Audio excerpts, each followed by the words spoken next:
How's it going, everybody? Welcome back. Today we're going to be taking a look at ExpressVPN and IPVanish, and we're going to be talking about both, comparing them in terms of their privacy policy, speed streaming and torrenting capabilities, as well as security and features. So before we begin, if you guys are interested in any of these VPNs, you'll find links to special deals and discounts in the description down below, as well as full reviews if you'd like to learn more. So getting straight into the meat of things, starting with the ExpressVPN privacy policy. So when it comes to privacy and their no-logs policy, it's very well known at this point how much ExpressVPN value both. And that could not have been demonstrated any better than in the real-life situation where the Turkish government seized an ExpressVPN server as part of an investigation, but they were not able to extract any information out of the servers by virtue of Express not having any stored information on their servers in the first place, thanks to their servers running on RAM disks rather than physical hard drives, which means that there's simply no physical drive for information to be stored in. And any minimal information stored by the RAM is erased with every machine reboot. And to add to that, ExpressVPN has had multiple independent audits to verify their privacy policy claims and pinpoint any potential flaws within the network in order to get them fixed. So in terms of Express's privacy policy and the integrity of their no-logs claims, Express is one of the leading VPNs. Independent audits and the Turkish investigation really just solidifies their claims and reassures me that my data is indeed in good hands. Now, in IPVanish's case, IPVanish claims a strict no-log policy as it states in their privacy policy page. IPVanish does not collect, monitor, or log any traffic or use of its virtual private network service on any platform. Nothing in their privacy policy looks particularly off, and there's no history of any data breaches. And since there are no independent audit reports that are available to the public, all we can do is take their word for it and hope that they deliver on the no-log policy claim. Though if IPVanish wants to keep up with VPN giants like ExpressVPN, they will need to start allowing for independent audits to take place. And if independent audits are available, they should definitely be made available for review. So that's it for the privacy policy. Now, when it comes to speed, honestly, both VPNs are very quick. IPVanish has a WireGuard protocol, and ExpressVPN is just inherently a quality VPN with optimized servers and very functional and fast protocols, especially the lightweight UDP protocol, which is the protocol that I would recommend most people go with. It is the best performing protocol. And of course, I'd recommend the WireGuard protocol with IPVanish. It is the best performing protocol, despite having a handful of protocols here.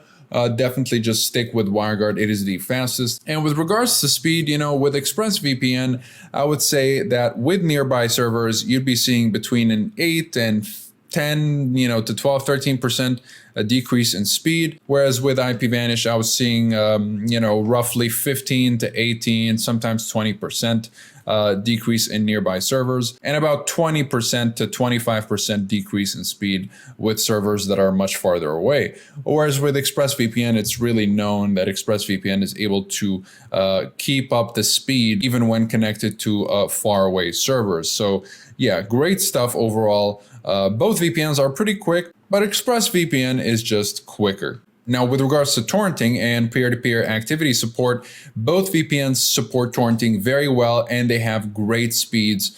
So yeah, no trouble there. But when it comes to streaming, now I was able to unblock HBO Max, Amazon Prime, Disney Plus, and BBC iPlayer with IPVanish just fine.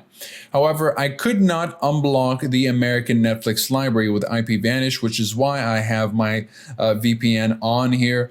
If I turn it off, you'll notice that Get On Up, which is an America movie only, will just disappear. It will no longer be there. Unfortunately, IPVanish was not able to unblock it.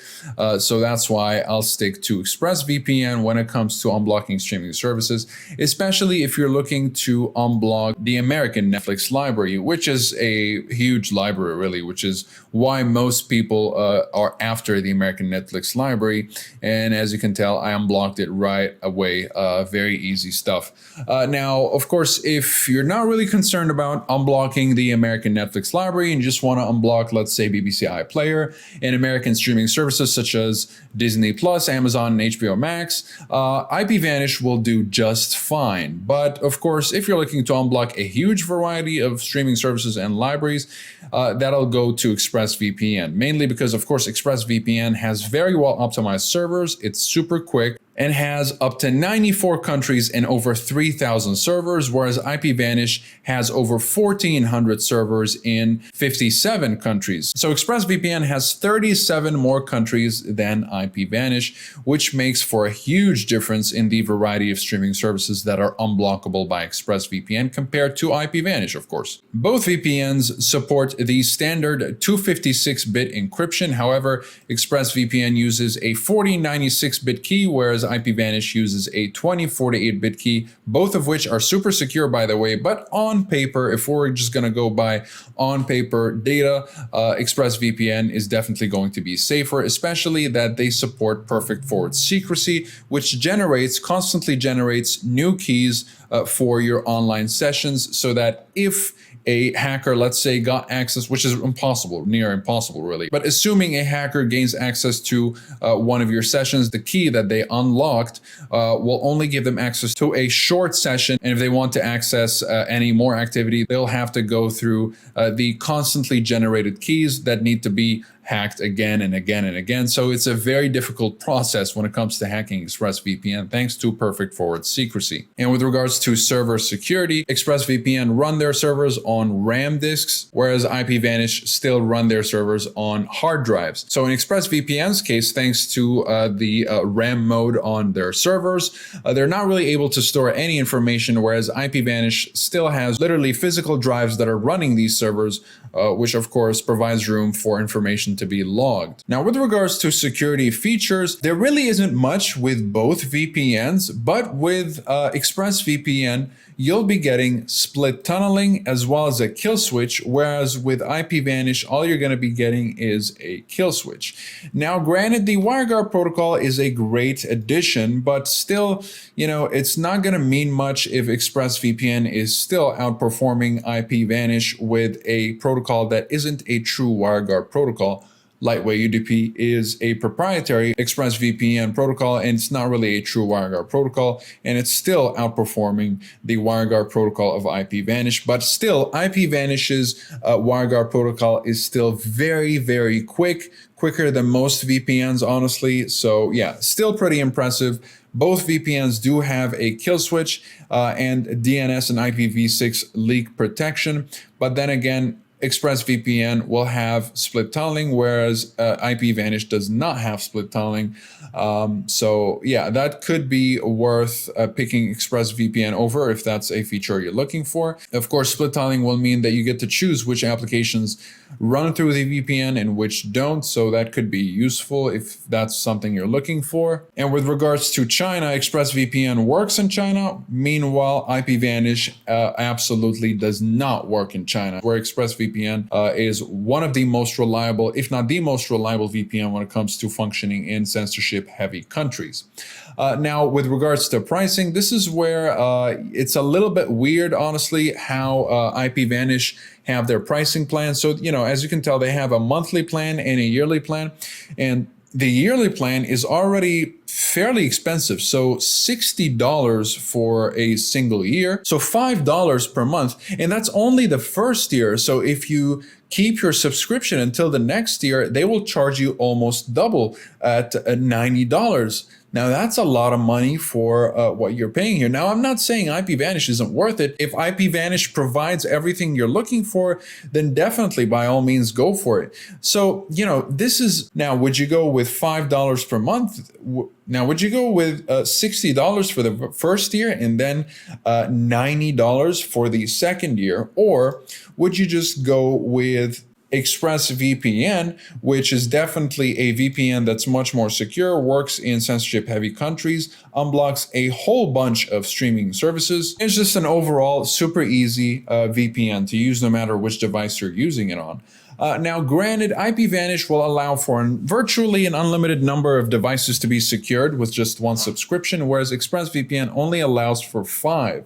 And if you want to secure an unlimited number of devices with ExpressVPN, you're going to have to install on a router, and compatible routers can be a little bit pricey. So this is where IPVanish might have a little bit of an edge. But overall quality, I would just pick ExpressVPN if you don't mind paying the price here. But at the end of the day, it is up to you as to which one is worth your money, depending on what you're looking for.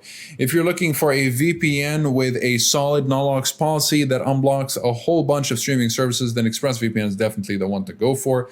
But if you think IPVanish ticks all of your boxes, then it is also a pretty good VPN. Besides that, both VPNs do have a 30-day money-back guarantee, but it is only ExpressVPN that has a 30-day money-back guarantee on all of their plans, and IPVanish has a 30-day money-back guarantee only on the yearly plan. So you can't get a 1-month plan to try it out and then get a refund, whereas with ExpressVPN, they actually allow you to do that.